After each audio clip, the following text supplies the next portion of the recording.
우리는 현재 코로나19 사태 속에서 아주 힘들고 어려운 시간을 보내고 있습니다.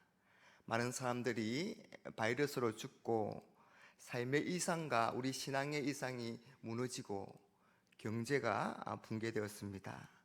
특히 세계적 팬데믹으로 번진 이번 사태로 인해서 인간의 문명이 희청이는 것을 보면서 많은 사람들이 고통을 넘어서 불안과 공포에 잠겨 있습니다. 앞으로 세상은 코로나19 이전과 이후로 구분될 것이다 라는 말까지 나오고 있습니다.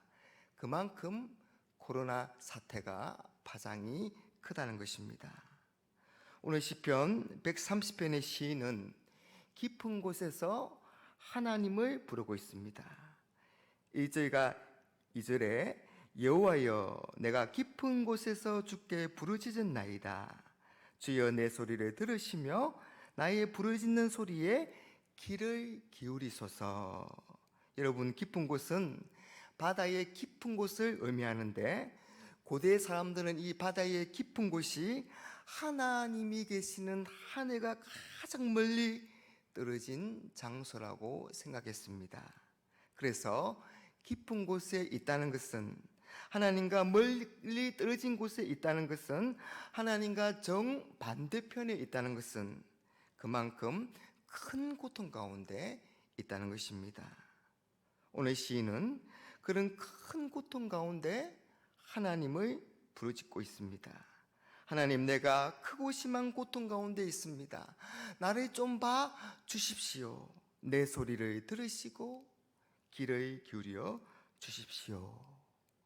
그리고 그런 고통을 받는 이유가 자신과 자신의 민족인 이스라엘의 죄로 인한 하나님의 무서운 심판임을 알았습니다. 왜냐하면 3절에서 주께서 제약을 지켜보신다라고 말하고 있고 8절에서도 이스라엘의 제약을 말하고 있기 때문입니다. 여호와여 주께서 제약을 지켜보실진대 주여 누가 서리이까? 그가 이스라엘을 그의 모든 제약에서 속량하시리로다. 사랑하는 여러분, 모든 고통이 다 죄 때문이다 라고 말할 수는 없지만 모든 죄는 고통을 남깁니다. 하나님은 선악을 알게 하는 나무의 열매를 먹는 날에는 반드시 죽으리라고 하셨습니다. 그리고 로마서 6장 23절에는 죄의 싹은 사망이다 그렇게 분명하게 말씀합니다. 죄는 하나님이 기뻐하시지 않는 모든 생각과 말과 행동을 말합니다. 하나님을 떠나 하나님의 말씀에 불순종하고 내 마음대로 살려고 하는 것이 죄입니다. 그리고 그 죄의 결과는 죽음으로 대표되는 온갖 고통과 재앙과 죽음입니다. 여러분, 우리가 당하는 고통 중에는 자신의 죄 때문에 당하는 고통도 있고 때로는 다른 사람의 죄, 공동체의 죄, 인류의 죄 때문에 당하는 고통도 있습니다. 그런 고통 중에는 가난과 질병과 재난과 죽음과 같이 죽을 만큼 힘든 것들도 있습니다. 다윗은 자신의 죄로 인한 고통을 다음과 같이 말합니다. 시편 32편 3절 4절에 내가 입을 열지 아니할 때에 종의 신음함으로 내 뼈가 새하였도다. 주의 손이 주야로 나를 누르시오니 내 진액이 빠져서 여름 가뭄에 마름같이 되었나이다. 죄로 인한 심판의 고통이 얼마나 심했으면 내 뼈가 녹아내리는 것 같고 마치 나를 프레스 기계로 눌러서 진액을 짜는 것과 같다고 말합니다. 여러분, 이런 것이 제가 주는 고통입니다.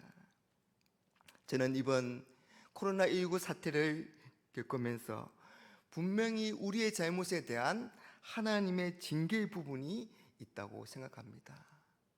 우리 성도님들 중에는 어떤 분들은 이번 사태로 인해서 이상과 예배의 소중함을 느꼈다고 그렇게 말씀하시면서 그동안 주일과 예배가 형식과 습관이 되어 버린 일과 또한 하나님께서 주신 것에 대해서 감사보다는 불평하게 된 것에 관하여서 회개한다, 그렇게 말씀하셨습니다. 죄로 인해 고통을 받고 그 고통으로 죄인임을 깨닫게 됩니다. 그런데 오늘 시인은 그런 고통에서 벗어날 소망의 길이 있다고 우리에게 말씀합니다. 그것은 우리가 고통의 현장에서 하나님을 부르는 것입니다. 우리 다시 1절과 2절을 보겠습니다. 여호와여, 내가 깊은 곳에서 주께 부르짖었나이다. 주여, 내 소리를 들으시며 나의 부르짖는 소리에 귀를 기울이소서. 여러분, 우리가 고통 중에도 소망이 있는 것은 우리가 깊은 곳에서 소리를 지를 때 그 소리를 들으시는 하나님이 계신다는 것입니다. 우리가 고통 중에 나의 잘못을, 우리 공동체의 잘못을 깨닫고 하나님을 찾으면 소망이 있습니다. 여러분, 우리가 아무리 죄로 인해서 깊은 곳에 있어도 하나님께 부르짖으면 하나님은 우리를 용서해 주시고 회복시켜 주십니다. 4절 말씀을 보시면 그러나 사유하심이 주께 있다라고 말씀합니다. 이 말씀은 3절과 연관이 있는데요. 여호와여, 주께서 제 악을 지켜보실진대 주여 누가 서리이까? 그러나 사유하심이 주께 있습니다. 모든 인간이 죄인이기에 아무도 하나님의 심판을 피할 수가 없는 겁니다. 그러나 용서하심이 하나님께 있으므로 소망이 있습니다. 아무리 우리의 죄가 크고 죄의 고통이 깊어도 하나님께서 넉넉하게 용서하시고 또한 죄의 고통에서 회복시켜 주신다는 말씀입니다. 왜냐하면 7절에 보니까 하나님께는 인자하신가, 하나님께는 풍성한 속량이 있기 때문입니다. 하나님의 사랑은 한량이 없습니다. 그래서 우리의 어떤 죄와 그 어떤 죄의 비참함에도 우리를 능히 건져내십니다. 사랑하는 여러분, 하나님은 우리의 죄와 그 죄가 주는 고통 아래 있는 것을 원하지 아니하십니다. 하나님은 우리를 사랑으로 용서하시고 고통의 깊은 곳에서 건지시기를 원하십니다. 우리를 사랑하시는 하나님의 사랑에는 한계가 없습니다. 하나님께는 끝이 없는 풍성한 속량이 있습니다.